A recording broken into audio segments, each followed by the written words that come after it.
काम का रद्द-ए-अमल मुझे मतलब ये था कि इस ड्रामे से एक बहस छिड़ेगी जिसमें अवाम ये बहस करेगी कि भाई अर्तुगरुल को दिखाया तो हमारे बड़े सगीर के खित्ते के जो हीरोज हैं वो भी तो दिखाएं, उसका भी तो जिक्र करें। लेकिन वो कहानियां तब बताएं जब मुल्क से मोहब्बत हो। ये कहानी मुल्क से मोहब्बत की है और इस मुल्क में कौन मुल्क से मोहब्बत करता है मुझे बता दें। किसका ख्वाब, किसकी ख्वाहिश है पाकिस्तान में रहने की? पाकिस्तान को लूटने की सबकी ख्वाहिश है, इसमें रहने की किसी की ख्वाहिश नहीं, ना कोई यहाँ रहना चाहता है। वो तो पता नहीं कब पाकिस्तान की नस्ल पैदा होगी जो पाकिस्तान से मोहब्बत करेगी, जो कहेगी कि हम अंग्रेजी को नहीं मानते, हम उर्दू को मानते हैं। वो जो कहेगी कि हम हैरी पॉटर को नहीं मानते, हम तो राजा रसालू के किस्से सुनाते हैं। वो जो आके अंग्रेज जब हैरी पॉटर लेके आएगा तो हम राजा रसालू रखेंगे कि इधर आओ मैं उसके किस्से तुम्हें सुनाती हूँ। जब अंग्रेज आके अपने हीरोज दिखाएगा तो तब हम दिखाएंगे कि राव नवाज करल ने, पीर पगारा ने कैसे तुम्हारे खिलाफ तहरीक की और कैसे तुम लोगों ने सरेआम फांसी भी दी तो वो डरे नहीं, वो आके आगे झुके नहीं। वो भी तो कहानियां हमारे खित्ते की हैं, वो कहाँ की कहानियां, लेकिन वो हमें नहीं पता। तो हमें क्यों नहीं पता? क्योंकि हम अंग्रेजों के गुलाम जो ठहरे। हम तो इस इंतजार में कि कब हमें कोई मौका मिले, कोई चीज इंपोर्ट करने का, नहीं मिलता तो खुद तो एक्सपोर्ट होने का मिले ना।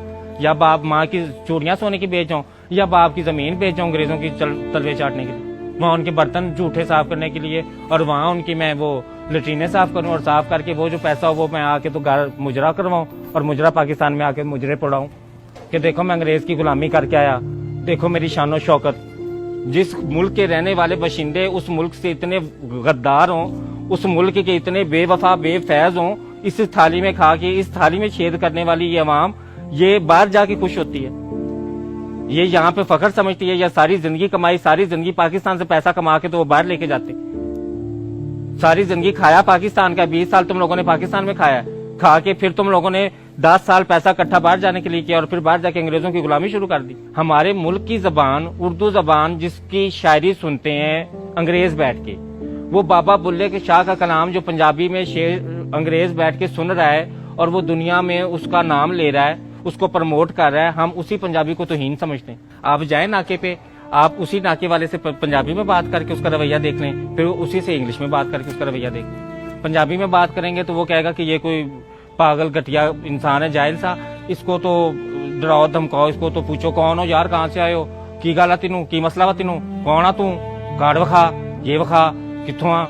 ये पंजाबी बोलने वाले के साथ सलूक। और उसी पुलिस वाले से अगर इंग्लिश में बात कर लें तो वो आपको कभी भी नहीं कहेगा कि कार्ड वखा, कित्थों आया, मैं कौन आ। वो yes thank you sir, thank you, नहीं okay thank you, yes sir, yes sir. दफ्तर में चले जाएं नौकरी लेने के लिए, इंग्लिश आती नहीं सर, चलो जाओ तुम्हें नौकरी नहीं मिलेगी, अंग्रेज का गुलाम ही नहीं है, जाओ गुलामी के लिए अंग्रेजी सीख के आओ। तलवे कैसे चाटने हैं? कब हम कहेंगे कि मैंने फेयर एंड लवली नहीं, मैंने तिब्बत क्रीम लगानी है? कब हम कहेंगे कि मैंने कोको कोला नहीं, मैंने शिजान जूस पीना है? कब हम कहेंगे? कोको कोला भी जहर ही है, चीनी है। शिजान जूस में भी तो इतनी चीनी जहर नहीं होगी जितनी कोको कोला पिला, वो हमें शौक है पीने का। लेकिन हमने तिब्बत क्रीम नहीं लगानी, हमने फेयर एंड लवली क्रीम लगानी है। और लगानी क्यों है? क्योंकि जी अंग्रेज गोरा है तो हमने तो गोरे होना है। अंग्रेज धूप में बैठ के बेशक रंग गंदमी करता है, बेशक वो कहता है कि मैंने सूरज में सैन टैन लेना है और मैंने रंग गंदमी करना है और कशिश गंदमी रंग में, लेकिन नहीं भाई, वो तो अंग्रेज की आला जरफी अगर वो ये बात कर देते हैं। लेकिन हम ज़ेनी गुलाम लोग हैं, हम आला दर्जे के, इंतहाई आला दर्जे के गुलाम लोग हैं। हम लोगों ने तो रंग गोरा करना है, अंग्रेज का रंग जो गोरा है। अंग्रेज फटी पैंट पहनता है, अंग्रेज अपनी सारे वो नंगा ही फिरता है, वो कौन से कपड़े पहनता है, उनके यहाँ कोई इतना कॉन्सेप्ट नहीं पाया जाता। हम लोगों ने भी, ब्रांड ने माशाल्लाह क्या कि सारी पैंटें और शर्टें हमने फाड़ दी हैं। उनका नाम क्या रखा है? Destroy jeans. फटी पैंट नहीं कहना, फटी पैंट से तो वो पता चल जाएगा कि फटी पैंट है, वो तो गरीब मजाक उड़ाएगा कि मैं तो गुर्बत से फटी पैंट पहन हूं, तुम्हें किसने मजबूर किया? अब कौन बताया कि अंग्रेज के गुलाम है ये लोग?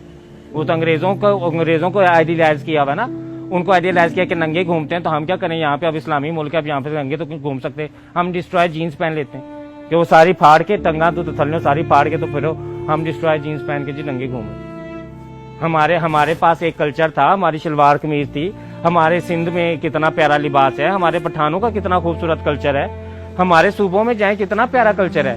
अंग्रेज बाहर से आता है पैसे भर के ये कल्चर देखने, यहाँ पे डॉक्यूमेंट्रियां बना रहा है, यहाँ पे फिल्म बना रहा है। हमारे पास जितनी भी चीजें देख लें, ये हमारा माइंडसेट है, बाहर से आया है। हमारे पास ये माइंडसेट इतना ज्यादा स्ट्रांग हो गया कि दुकानदार मार्केटिंग के लिए लफ्ज क्या इस्तेमाल करता है? बाजी बाहर तो आया हुआ, बाजी पाकिस्तान का नहीं बाहर दावा, एक कपड़ा बाहर दावा बहुत अच्छी क्वालिटी दावा, बाजी फोन बाहर दावा बहुत अच्छी क्वालिटी दावा, ये पाकिस्तान का नहीं है। हम अपनी अवाम रोज हम लोग ये सुनते हैं अपने कानों से कि ये पाकिस्तान का नहीं है। हम सवाल नहीं करते, हमें शर्मिंदगी तो है ही नहीं ना। वो गालिब ने कहा था, कहा भी किस मुंह से जाओगे गालिब, शर्म तुमको मगर नहीं आती। हमें तो शर्म आती नहीं है। पहले तो एक ट्रेंड ये होता था कि हमने अगर किसी को शो मारनी होती थी ना तो हम कहते थे इम्पोर्टेड है, लोकल पाकिस्तान की नहीं, इम्पोर्टेड है। पहले हम ये लफ्ज इस्तेमाल करते ना, हर चीज इम्पोर्टेड।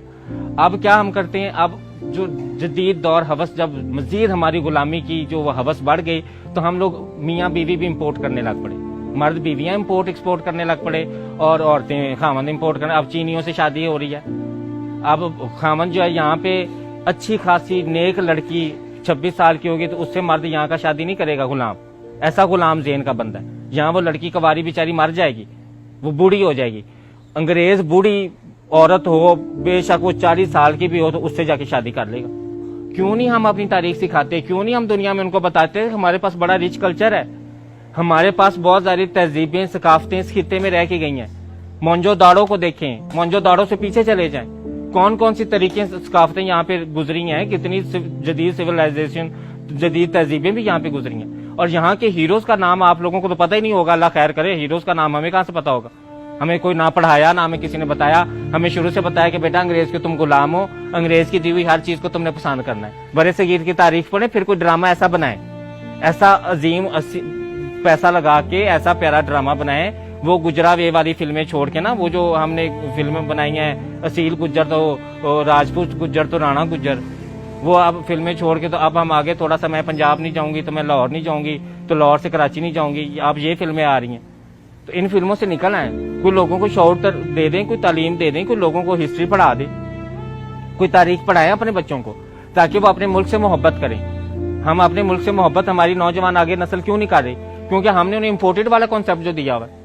शुक्र हमने ये नहीं कह दिया कि बेटा तुम भी इम्पोर्टेड हो, ताकि वो अपने आप को और ज्यादा वो आला अरफा समझे कि हम इम्पोर्टेड बच्चे हैं, हम पाकिस्तान में पैदा नहीं हुए।